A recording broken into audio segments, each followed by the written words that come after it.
Israel के बारूदी हमले से हमास पूरी तरह से बिखर चुका है। हमास जैसे ही इजराइल के खिलाफ खड़ा होने की कोशिश करता है, गाजा में इजराइल की तोपें गरजने लगती हैं। एक बार फिर ऐसा ही हुआ है। इजराइल ने गाजा के अल शिफा अस्पताल पर हमले कर हमास के 170 आतंकियों को नेस्तनाबूद कर दिया। इतना ही नहीं, इजराइल ने यह भी कहा कि अगर फिर आतंकियों के छिपने की जानकारी मिलेगी तो हमला करने से चूकेंगे नहीं।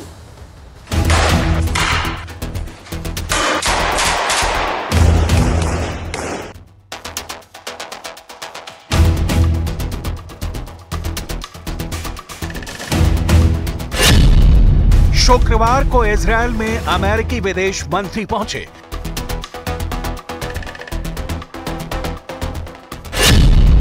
शनिवार को रफा क्रॉसिंग पर यूएन महासचिव पहुंचे।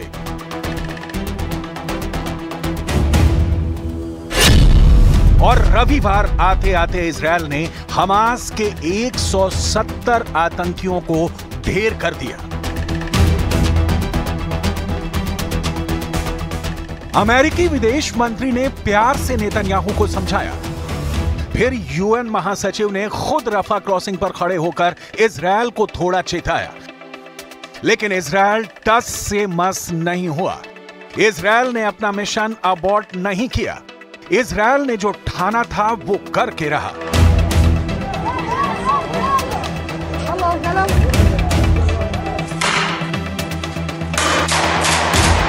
गाजा के अल शिफा अस्पताल पर इजरायल ने इतना बारूद बरसाया कि हमास के 170 बंदूकधारियों ने मौके पर ही दम तोड़ दिया।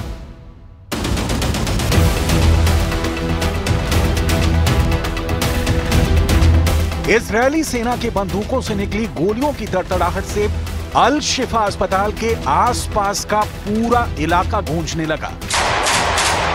अल शिफा अस्पताल के आसपास रहने वाले लोगों का दावा है कि इजरायली सेना ने अस्पताल के आसपास की सड़कों पर दर्जनों घरों और अपार्टमेंटों को निशाना बनाया। पास के एक दूसरे अस्पताल अल हेलो पर भी हमला बोला गया और सड़कों पर बुलडोजर चला दिया। इजरायल के हमलों पर हमास के मीडिया कार्यालय ने कहा कि इजरायली टैंकों ने अल शिफा अस्पताल की कई इमारतों पर हमला किया और सर्जरी विभाग के एक ऑफिस में आग लगा दी। वहीं इजरायली सेना ने कहा कि अब तक 350 से अधिक हमास और इस्लामिक जिहाद आतंकवादियों को अस्पताल में हिरासत में लिया गया है और कुल 800 लोगों से पूछताछ की गई।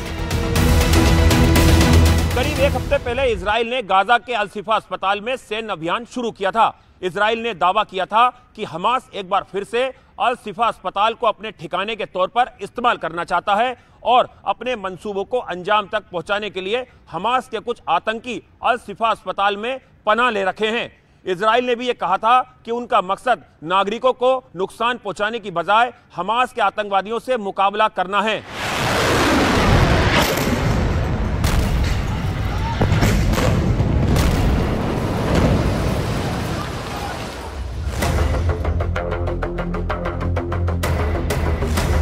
ये पहली बार नहीं है कि इजरायल ने गाजा के इस बड़े अस्पताल पर अटैक किया हो। इससे पहले भी टैंकों और अत्याधुनिक हथियारों से इजरायल अल शिफा अस्पताल पर अटैक कर चुका है। इजरायल का अटैक इतना जोरदार था कि अल शिफा का नक्शा बिगड़ चुका था। इजरायल ने अल शिफा अस्पताल के नीचे टनल भी मिलने का दावा किया था। इस टनल की लंबाई 55 मीटर बताई गई। उस वक्त जारी वीडियो में एक इजरायली सैनिक टनल में उतरता दिखा। इजरायली सेना ने दावा किया कि टनल में छिपकर फायर करने के लिए होल भी था। यहीं से हमास के लड़ाके अटैक कर रहे थे। उस वक्त तो इजरायली अटैक की तेजी को देखते हुए WHO ने बयान जारी कर कहा था कि गाजा पट्टी के सबसे बड़े अस्पताल अल शिफा ने काम करना बंद कर दिया और हमास नियंत्रित क्षेत्र के उत्तरी क्षेत्र में इजरायल के हमले के कारण मृतकों की संख्या बढ़ती जा रही है। अल शिफा के बाद भी इजरायली सेना ने गाजा में एक और अस्पताल को चारों ओर से टैंकों से घेरा और कार्रवाई की। इसका नाम इंडोनेशिया अस्पताल था। इसे गाजा में इंडोनेशिया की मदद से बनाया गया था। अल जजीरा की रिपोर्ट के मुताबिक इजरायली हमले में अस्पताल का सर्जरी रूम पूरी तरह से तबाह हो गया। कुछ डॉक्टरों और मरीजों के भी मौत की खबर आई। और अब एक बार फिर अटैक के बाद इजरायल की आईडीएफ ने फिर कहा कि वो अल शिफा अस्पताल से चल रही आतंकवादी गतिविधियों के खिलाफ कार्रवाई करती रहेगी। इजरायल के सैन्य अभियान पर गाजा के स्वास्थ्य मंत्रालय ने बयान जारी करते हुए दावा किया कि इस हमले में कई फिलिस्तीनियों की जान गई। दावे के मुताबिक 7 अक्टूबर से अब तक हुए इजरायली हमलों में 31,756 से अधिक फिलिस्तीनियों की मौत हो चुकी है। इजरायल एक साथ कई मोर्चों पर हमले कर रहा है। रविवार आधी रात को इजरायल ने उत्तर पूर्वी लेबनान में हिजबुल्लाह के ठिकानों पर एयर स्ट्राइक की।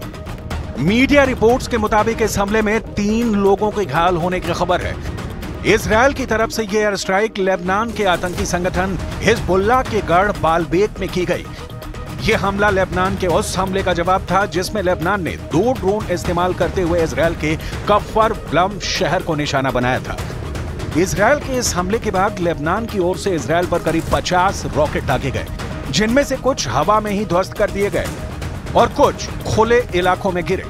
इजरायल हमास वॉर शुरू होने के बाद हिजबुल्लाह हमास का साथ दे रहा है। हिजबुल्लाह इजरायल की सैन्य चौकियों को निशाना बना रहा है।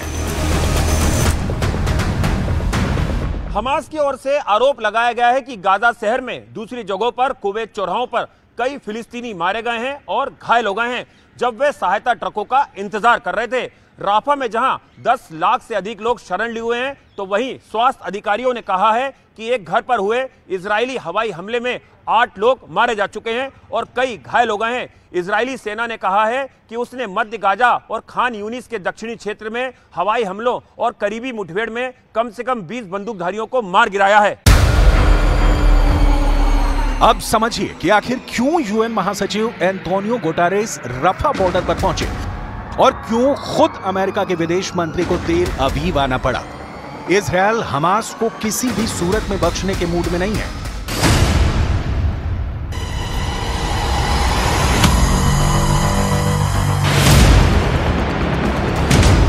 इजरायल हमास और हमास के करीबी संगठनों को लगातार जवाब दे रहा है, लेकिन मीडिया रिपोर्ट्स के मुताबिक इजरायल की कार्रवाई से गाजा में मानवीय संकट गहरा गया है।